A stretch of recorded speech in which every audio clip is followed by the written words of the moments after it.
Hello அக்கா, TV sound இவ்வளோ வச்சா நம்ம கூப்பிடுறது எங்க கால விழ போகுது. வீட்டுல யாருங்க அக்கா? வாங்க, யார் நீங்க? எங்க இருந்து வர்றீங்க? நான் சிவில் சப்ளைல இருந்து வரேன். அந்த 3000 ரூபாய் பணம் கொடுக்குறாங்கல்ல, அதை வாங்கிட்டீங்களா? ஆளை பார்த்தா இழுச்ச சிரிக்கியா இருக்கா. வாங்கலன்னு சொன்னா கொடுத்துட்டு போயிருவாளோ? வாங்கலன்னே சொல்லுவோம். குழுவுக்கு கட்ட கலெக்ஸ் வேற இல்ல. இன்னும் நான் வாங்கலங்க. அப்ப கட்டவரில் வைங்க, நான் கணக்கு எழுதிட்டு போறேன்.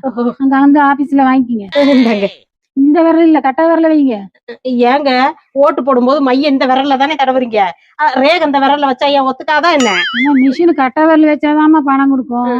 கட்ட விரல்ல புண்ணு இருக்கு, அதனால இந்த விரல் வைக்கிட்டா. அப்ப ஒண்ணு செய்றீங்களா? கட்ட விரலுக்கு அந்த புண்ணு சரியான பிறகு அங்க வந்து ஆபீஸ்ல வைங்க, அப்புறமா பணம் கொடுப்பாங்க. இந்த பாருங்க, உங்களுக்கு கட்ட விரல் தானே வேணும், அதுக்கு ஏன் கோச்சுக்கிட்டு போறீங்க? என் புருஷன் கட்ட விரல கூப்பிடுறேன். ஏங்க ஏங்க அம்மா, குடும்ப தலைவி கட்ட விரல தாமா வைக்கணும். நீ அம்மா புருஷனை கூப்பிடுற?